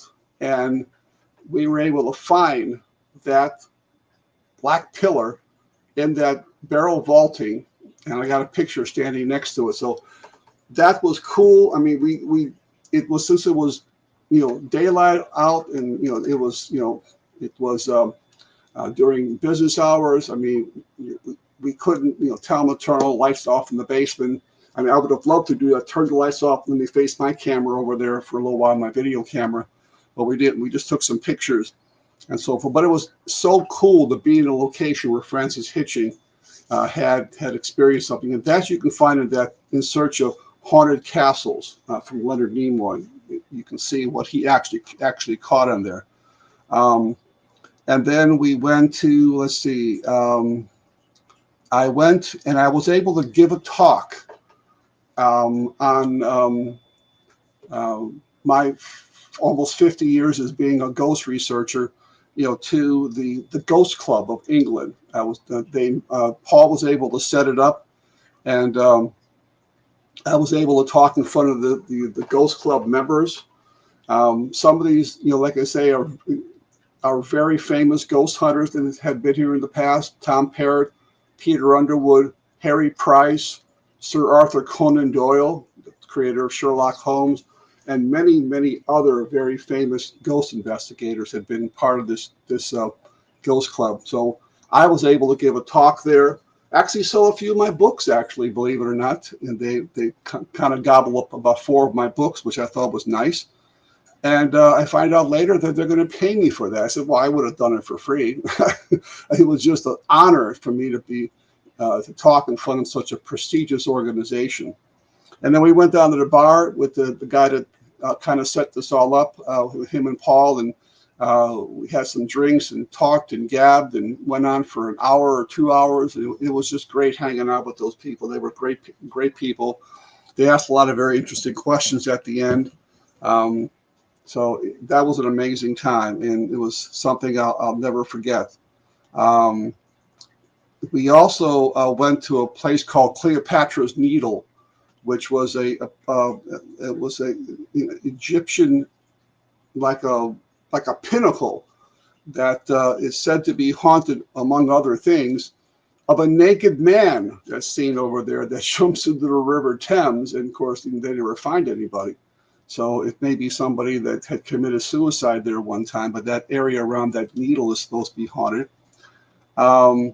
We had a weekend of vampires and poltergeists, believe it or not. We went to the site of Bruce Castle, the Gatehouse. We went to the site of the Enfield Poltergeist, I think I told you before. And then we went to Highgate Cemetery, site of what many people claim is the Highgate Vampire. Sean Manchester wrote a book on the Highgate Vampire. David Ferrant wrote a book on the Highgate Vampire. We also went to several David Ferrant's former residences, because we met a couple of people that were big Harry Price fans, but also big David Ferrant fans. And we were able to see, supposedly, in the columbarium, the circular area of crypts, and then one certain crypt where he said that the vampire was there. Yeah, I don't know. I don't know if I believe that. I do have the book called The Highgate Vampire. I have a signed copy too, by the way, which is amazing. And I have a first edition hardcover, which is amazing. I found that out from Paul, that book is worth a lot of money, and I'm not planning on selling it anyway. We also were joined by a guy named Redmond McWilliams and David Milner, that kind of took us around Highgate Cemetery. And if they're listening, my thanks go out to them. They were great in showing us the different areas associated with the vampire. We also went to the site of where Dr. Crippen had murdered his wife. This was an Elizabethan murderer, had murdered his wife and tried to bury her in the basement, and he was discovered. It was discovered later on he had fled the country, but another guy who was chasing him got a faster transportation and caught him before he got out of the boat, and arrested him on the spot, and he was sentenced to death. We actually went to the site where his wife is buried, Dr. Crippen's wife, in a cemetery, which was pretty cool. And then another big highlight was going into the Hellfire Caves in West Wickham. I met for the first time one I have a great deal of respect for, and his name was Kieran O'Keefe. And Kieran O'Keefe was an investigator on the television show Most Haunted. If you ever saw that, went on for 14 seasons. That was the UK's equivalent of Ghost Hunters. And we spent the afternoon. We had a couple of drinks together, the four of us, and he took us down into the Hellfire Caves. And that's where I videotaped the whole thing, because there was no signal. I couldn't do a live Facebook. So I have that video of him showing us around, showing us where they did their investigations, what they picked up. And so I will be posting that later on. Now, what really got to me is that I didn't know this, but Kieran O'Keefe has been a follower of my work in the Ghost Research Society ever since 1991. When we took that very famous photograph at Bachelor's Grove of the woman sitting on the tombstone. There's Leonard, if you're there, you know the one I'm talking about. And it was after he had saw that photograph, he got so impressed with that photograph that literally he began to follow the group from that point forward. And I said, well, I've been following you for the past 14 years. Whenever Most Haunted was on, I was always watching that show. I said, I was trying to get both of them, because I had a book that they both wrote, Kieran O'Keefe and Yvette Fielding, and they were the two main characters that put together. He was the parapsychologist, and she was the lead investigator, and also kind of talked you through as they walked you through the building. It was the other people that used to scream and yell and run around and just kind of act crazy. But Kieran O'Keefe and Yvette Fielding were very level-headed people. And I always said I greatly appreciated his work. And he says, well, I've always followed you since 1991. And I tell you, Len, I nearly choked up when he said that, because, I mean, that guy, I had followed him for so many years, and to think that he had been a big fan of mine, I was almost like a mentor to him since 1991. That was really something that I'll never forget. I had a great time. We took a lot of pictures together, so I'll be posting some of those as well. But the last couple of places I'll go through kind of quickly here. I mean, we went to Bramber Castle, which is the Rune Castle in near Polborough, which is very close to the grave of Harry Price, which we actually saw. We saw Preston Manor, which we couldn't get into, but it was a building that was haunted. Let's see. We went to obviously we stopped at Stonehenge. I've been there once before. We shot some live Facebook, so people have access to my page. They can see the video we shot there at Stonehenge. We went to Sanford Orchis, a very famous house, and Bettisco Manor, and then on to Exeter for an evening walk, including going into the cathedral. One of my favorite locations was the very next day at Barry Pomeroy Castle, which we couldn't go into in '85 because it was falling down. They were repairing it. But the story is very briefly, there were two sisters that were in love with the same person. And that's always, you're always in trouble when you have two people in love with the same guy. So apparently the evil sister had locked her other sister in the basement, the cellar, to starve to death. And there had been reports of a woman, an apparition, probably the murdered sister, on the ramparts, beckoning for people to come in. Really creepy. We were there in '85, and we had a professional psychic with us who would not get out of the car. She said she saw something or felt something, and she would not get out of the car. That was crazy. There was also another ghost in the kitchen we didn't know about. Some blue lady that's been seen in the kitchen. There's a big fireplace in the kitchen, a big hearth, you might call it hearth. And she's seen in there. There's also a wishing tree on the property that say if you go around, I think it's 7 times or 13 times or whatever it is, backwards, your wish will come true. But it's very difficult to do because it's on a slope and there's roots extended out, and you went backwards, you'd probably clunk your head. So nobody tried it, but it was in much better shape in '85 when we were there. We went across Dartmoor, which are the moors in England, where they say that people have encountered what they call hairy hands.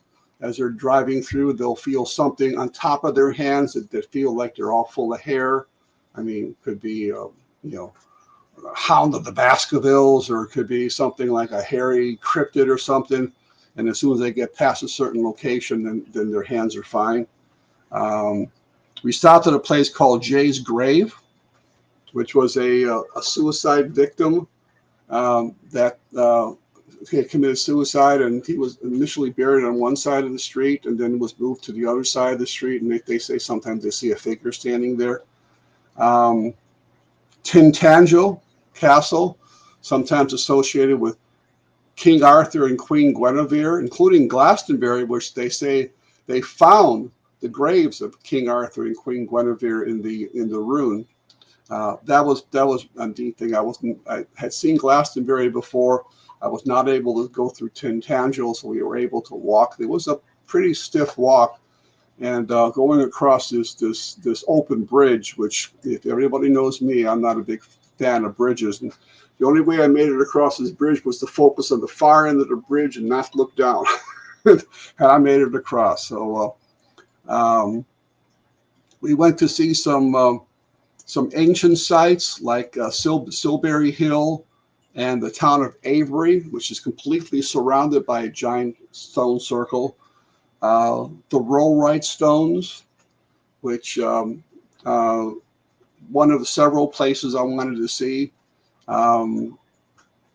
There's a section of the Rollright Stones where they say that there was a legion of soldiers, and they were turned to stone, and that's why they're just lined up in a circle like that. That's one of the legends. And across the street they have the Soldier's Stone, which is another big outcropping of rock.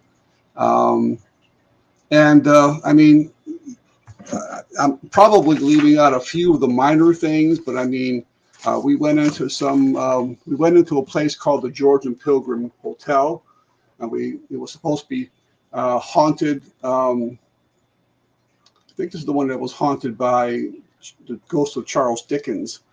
and we went to have a drink, and we're sitting next to these windows, and I'm just kind of doing a Google search to try to find out a little bit more about this. And I pull up a picture of two people that had somebody had taken a picture of them, kind of lifting a glass of ale in the air, and behind them in between the two windows where the post was, there's this weird column of light.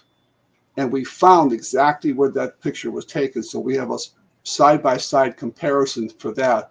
We were sitting in the same position where that ghost photograph was taken. We took several pictures there. Nothing showed up. So it's just kind of like you got to be there at the right place at the right time. But I tell you, I had an absolute great time there. There were some places that we had to kind of miss out on. We couldn't either get in, we couldn't get permission, or we had to kind of adjust the schedule a little bit.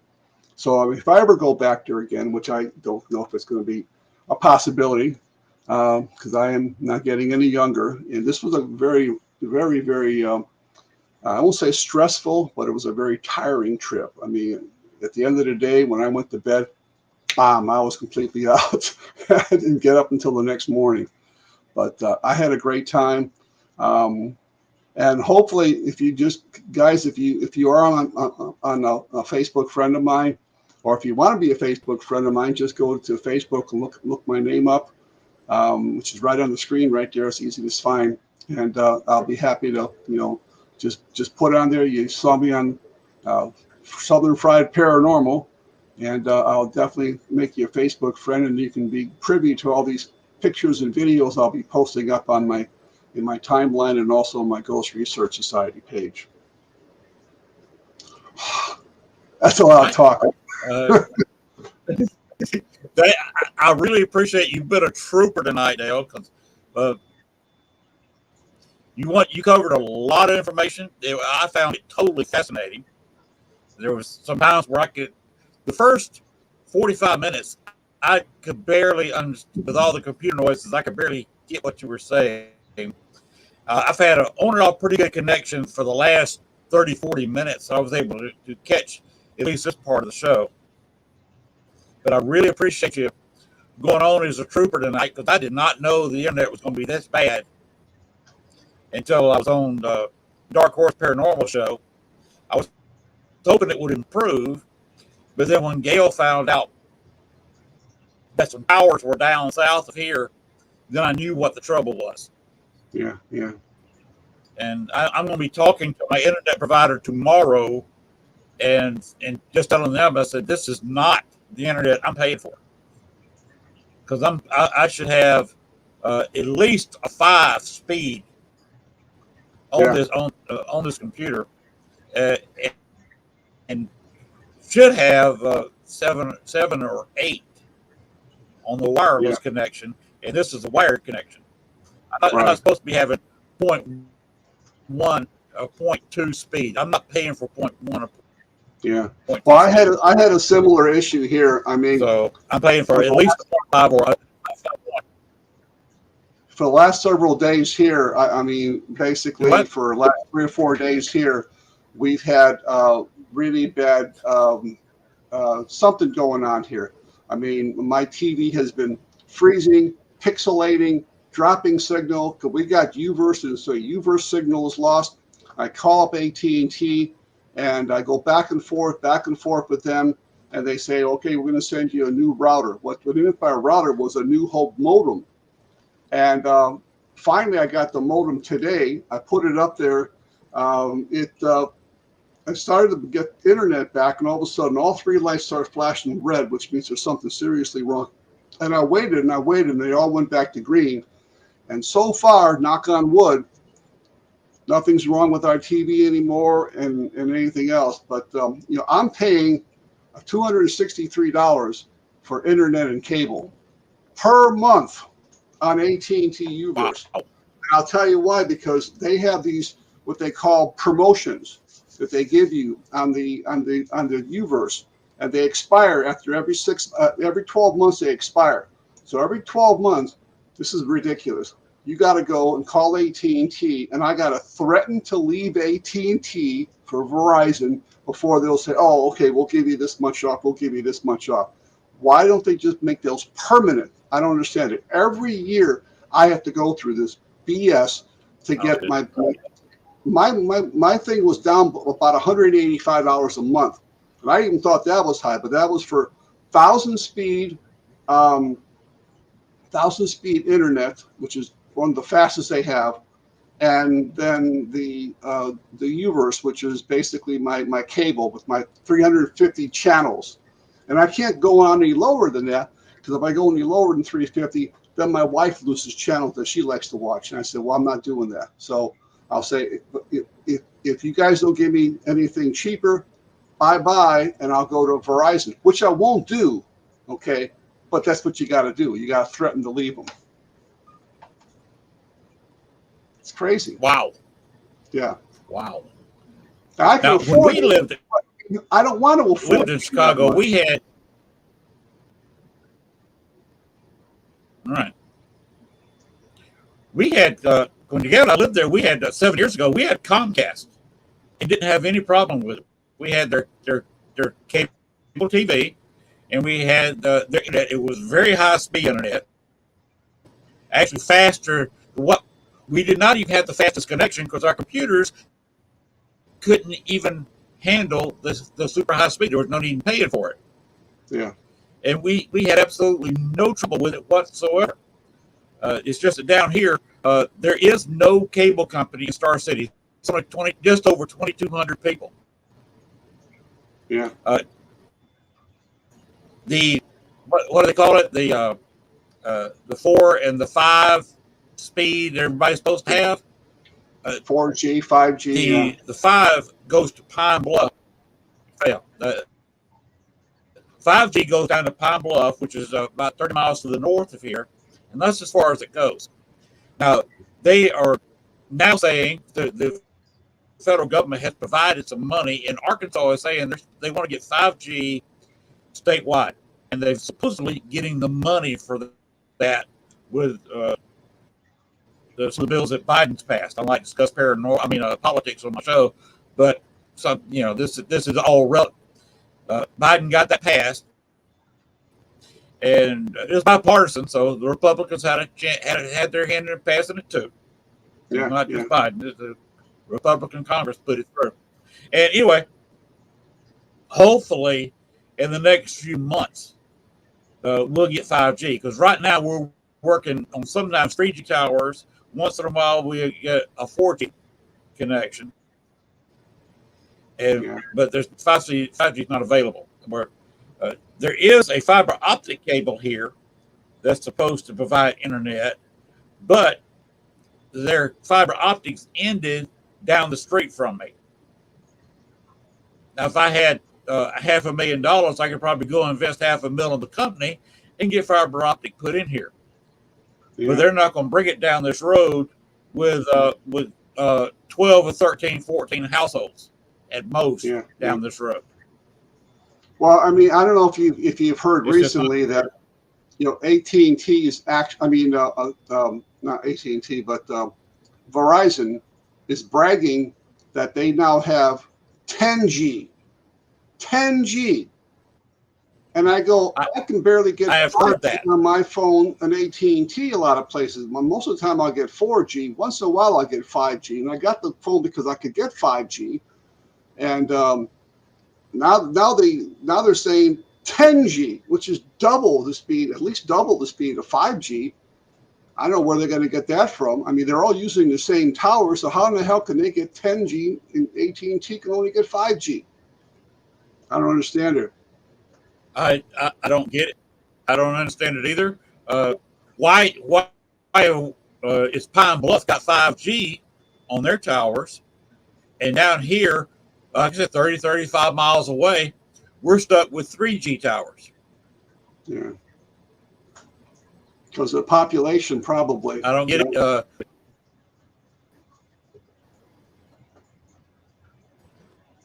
Population, and it's just not worth going there. I guess they do something inside the tower to speed it up. Yeah. And there I go again. Okay, there now I've got faster internet. I've got a speed indicator here that just shows lines, and it showed me down to zero there for a few seconds, and now I'm back up to a decent speed. But of course, if I had 5G, I'd have a lot better speed. Yeah. But I wish they'd get something together here. Like I said, Star City has no cable company. This is a locally owned, but they were using Verizon, but Verizon does not cover this area, and they were actually recruited by Verizon by mistake. Their representative went out of her area and recruited them for Verizon, and Verizon wasn't available here at very much speed. So they talked to Verizon a bit. They didn't offer a very good deal or very good speed, and they cut them off because they weren't supposed to be here anyway. So we had to reprogram our router about 3 weeks ago. I'm back. T-Mobile. So now we're supposed to be flicking back and forth for T-Mobile primary, and then when they get overloaded, we flick over to an AT&T equipment. And I think they just have issues with it being loaded. The systems have a lot of gamers around here, and that's why I got a little bit better connection now than I did earlier, which was practically no connection because you got a lot of gamers crowding through the system. Yeah. And along about midnight, and we got about 5 minutes to midnight. All these farmers around here go to bed, or all these people got to be working a lot, finally go to bed. And I get decent speed till about 7 o'clock, then the speed just crashes. But right now, I'm just flicking back and forth. I got speed, then I don't. Right now, I don't. Yeah. I've got the speed to broadcast a little bit, but on my indicators, got two of the arc lines. Okay, now I got my middle arc line now. I cannot get speed enough to get the bigger line. But just a minute ago, when I started talking, I was down to just the dot. And that's it. That's all the internet speed I had. Well, that's So that's been my problem. So that's why I told AT&T. I said, well, I'm paying $263 a month, and the last 2.5 days, almost 3 days, I'll be watching TV and I'll lose a signal, or it'll freeze, or it'll start to pixelate. So if I'm recording something on my DVR and I play it back, it just like jumps to like you lose 10 minutes. You jump, you lose 3 minutes. So you can't really record anything. Now, today, it's been good since I got the new router. And so far, like I say, knock on wood, it's going to be okay. Because if it doesn't, I'm going to go there and I already got to make a call to them, sometime this week about the bill, because the bill got out of control. I mean, I got the last 3 bills right here in front of me, and they just kept going up and up and up. I mean, they went from like 230 to 248, now 263, and I'm going, that's most than I've ever paid. And I said, whether or not I can afford it, I always play the senior card. I'm a senior citizen. I can't afford that. If you can't get it down, I'm going someplace else. Now, a lot of people will say that. I am a senior. I'm 70 years old. But can I afford it? Yeah. Do I want to pay that money? No, not for the kind of service I'm getting here. But I'll tell you, it's always been better than Comcast. At least here in this area, I had Comcast at one time, and I used to play games a lot at night. So I'd be getting on like 1, 2 o'clock in the morning sometimes, and I play games. And that's when Comcast always seemed to do their maintenance. They do their maintenance at 2 o'clock in the morning when they thought nobody was on. And then, bam, here's Dale playing the game, and I get knocked off my game. And I got so tired of that, I said I should be able to set the time when I want Comcast to do maintenance, or I want the internet to go down. In the past, you were able to do that. So I went off and I got AT&T, and I've been with AT&T. In fact, every time I call them, they go, wow, you've been with us for a long time. I said, yeah, I've been with you for decades. And I'm not going to pay those kind of bills anymore. I can get it cheaper with Comcast. But then if I change to Comcast, then I got to change my email. It can't be at att.net. It's got to be at comcast.net or a verizon.net, and I got to change everything. I don't want to go through the hassle. So, well, I'll probably stick with AT&T, but I'll just complain and complain and complain until I get that bill down. And that's all I can do. See, they give me the 1,000 speed. And with the 1,000 speed, they give me HBO Max for free, which is $10 extra a month. So if I didn't have the 1,000 speed, I'd be paying for HBO. And I watch HBO Max. So there's things I watch because I can actually take my phone and I can stream 18 Max on my phone and watch it anywhere, which is kind of nice. I've never tried it, but I can do it. I can be, it's a streamer. So, I mean, anywhere I can get internet, I can stream, So I like that, and I do watch shows on HBO Max a lot. But, if I had to pay extra for all that, because, I mean, this is what people are doing now. Everybody's going to these Discovery Plus, Disney Plus, this plus, that plus, this plus, and, some of my shows that I used to watch were on Discovery, but now they're on Discovery Plus, so I can't see them. So what am I going to do? I'm going to pay $9.99 more a month to stream those shows?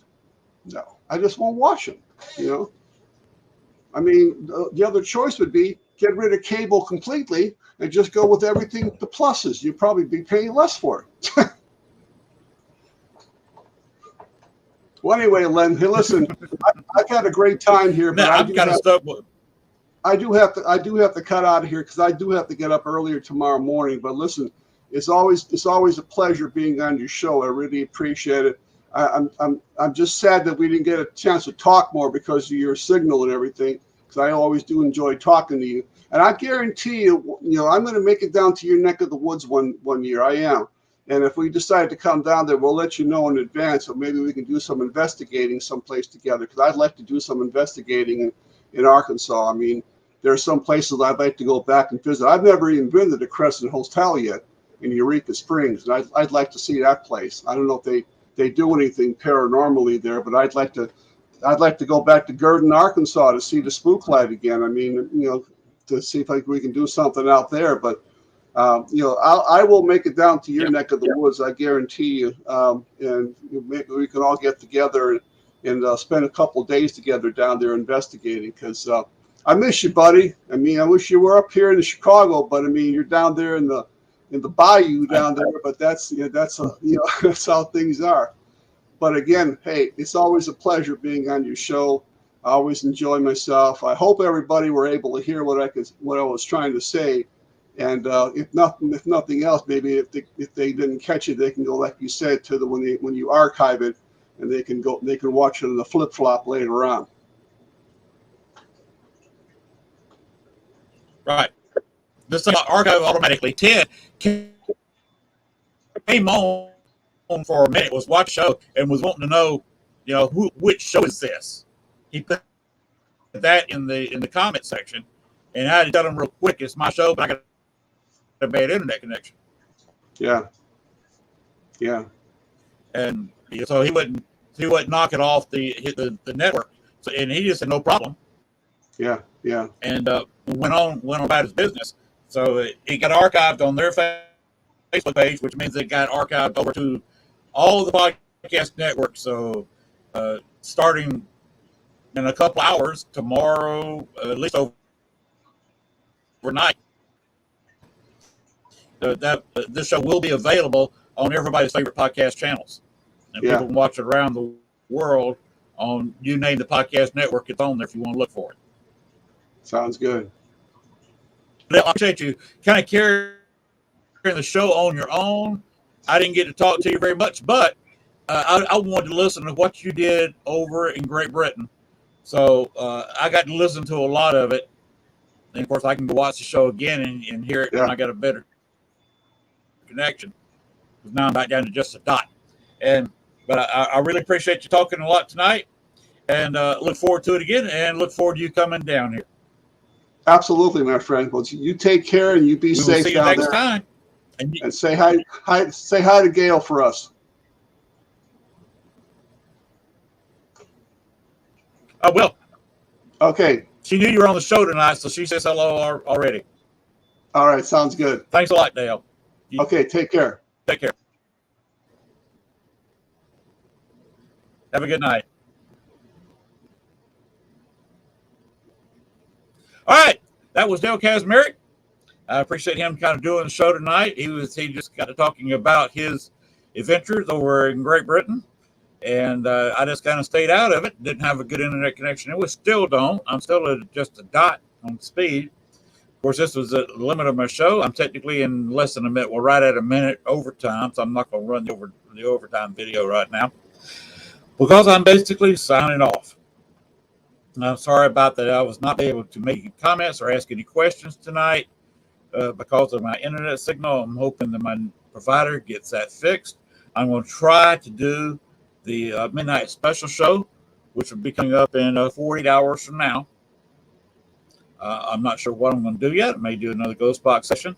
I may show some videos. I haven't decided yet, but you can tune into the LPD's midnight paranormal show at on my Facebook page and my main Facebook page, not the Southern Fried Paranormal page, but my main profile, and of course on the YouTube Lynn Dorman channel, where I carry both shows. All right, and that is not available on WLFE. You will have to go to my YouTube page to watch that show, as I only stream it to my Facebook page, main profile, my YouTube channel, and I go put on my my Twitter channel. That's where Midnight Paranormal, Midnight Special Paranormal is run.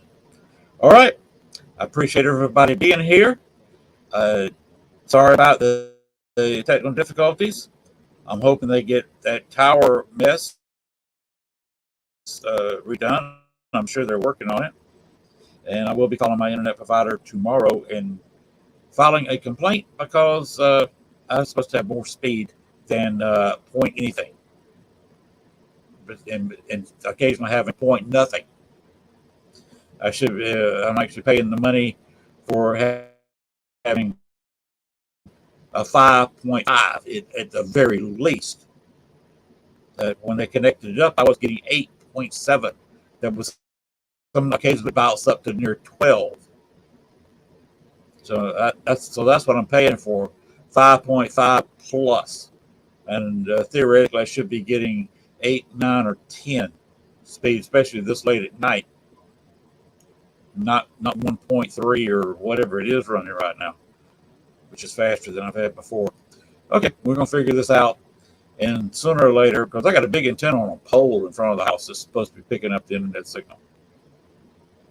This is not the if you watched the show before, I had a couple little paddle antennas sticking in a window, and that's how I was getting internet. And I had a better connection then than I do now, with supposedly a faster router and an antenna on a pole out front. So I don't know. We'll see what they say tomorrow, and see if tower difficulties were the issue. And I have a feeling it was, because from what I heard, everybody in the southern part of Arkansas was having issues tonight, because I'm not the only podcast from down here in the woods. And if everybody wonders, why don't you get something better? There is no other options. The only option is to go to some kind of satellite, and those providers, people complain about them constantly because they're constantly up and down. You get cloudy, you lose your signal. My only other option would be go to Starlink, which is Elon Musk's system, which costs, I believe, $500 for the system. You got to put it up yourself. I've heard that it's extremely fast, and I can run a podcast easily with that. But it's also $150 a month. Now, $150 a month I would pay, but the trouble is coming up with a $500 in extra cash. I'm on set income. The wife and I both on set incomes. It's not like we can come up with, say, $500 just to blow on internet, especially this time of year when the electric bills are so high. When we're having a low tonight, which will be later on at 80 degrees. Right now it is 83 degrees outside, and just had the windows open. 83 degrees with no breeze, and the humidity would be miserable. So we got to keep the air conditioners on. And as long as we're in this heat spell, it's supposed to go up to right about 100, maybe 103 tomorrow. Saturday's going to be hot. Sunday, it kind of cools off a little bit. Monday, my birthday, cools off a little bit more. So I'm hoping to get some, cut the grass at least on maybe Sunday night, Sunday afternoon, or Monday. Yeah, I'll be cutting grass on my birthday. Hey, when you turn 67, you know, why celebrate a birthday? The wife's making me a red velvet cake, and I'll decorate it myself. Got some cream cheese icing, and then I'll put some red coloring on it myself. Say happy birthday to me. But anyway, hope you enjoyed tonight's show. A couple old dudes talking ghosties. Dale's been doing paranormal since I was in high school in the early 70s. So if you pardon the end of the show there where you had two old guys complaining. This is our life. We complain. All right. Let me get on out of here. Bones, take us on home. Just remember, everybody, the paranormal never sleeps. Good night, everybody. I appreciate your watching.